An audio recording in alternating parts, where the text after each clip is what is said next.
Imagine you are the ruler of a country 1,000 years ago. The world around you is chaos, wars, power struggles, uncertainty. There are no universities, no established rules of governance, no clear blueprint for how to build a stable state. And yet, nearby, there is one civilization that has already solved this problem.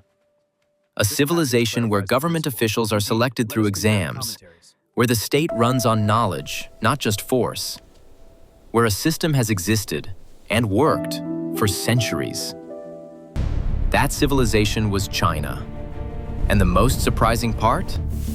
Its neighbors didn't just fear it. They began to copy it. While most empires relied on military power, China created something far more powerful: a system. China built a vast bureaucracy capable of governing millions of people. But you could not become an official simply because of your birth. You had to earn it. Through exams. These exams were brutally difficult. People studied for years, sometimes decades. They memorized philosophy, ethics, and political theory. At the center of it all was the teaching of Confucius, a philosopher who lived over 2,500 years ago. His idea was simple but revolutionary. A stable society depends on education, on moral leadership, on order, on responsibility.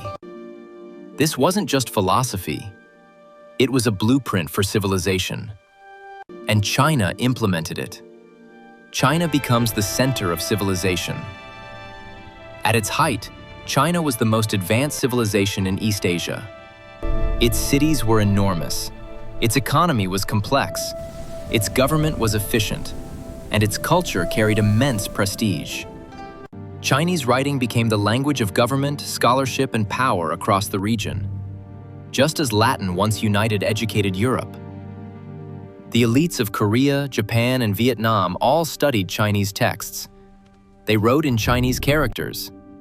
They thought in Chinese ideas. But each country adapted this system in its own way. Korea, the most loyal adopter. Korea became one of the most deeply Confucian societies in the world, especially during the Joseon dynasty. Government officials were selected through civil service exams modeled directly on China's system. Korean scholars studied the same Confucian classics. The state was organized according to Confucian principles. Even family life reflected this structure. Respect for elders, strict social hierarchy, education as the path to success. This system shaped Korean culture for centuries, and its influence remains visible even today. Japan, the student that became independent.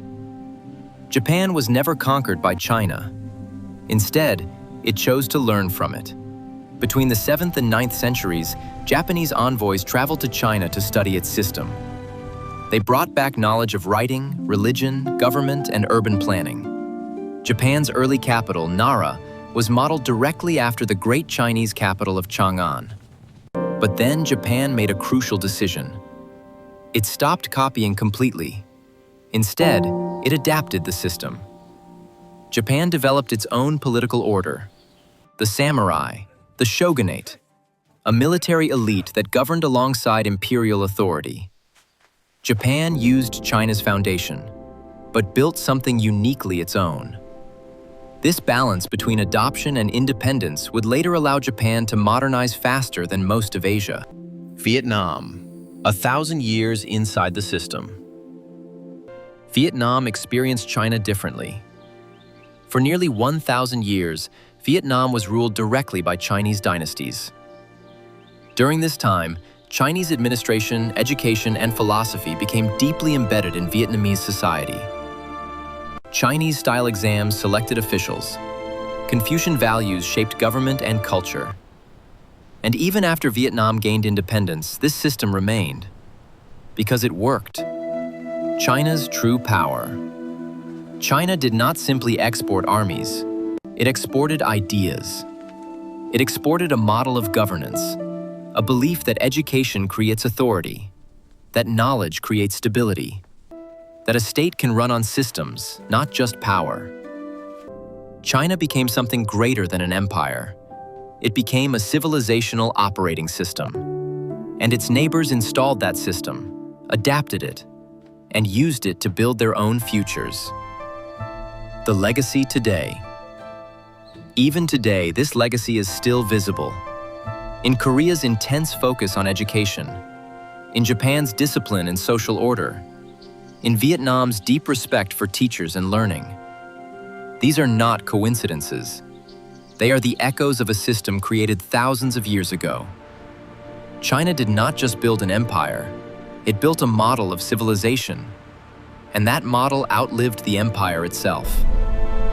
History is not just the past, it is the system that built the present.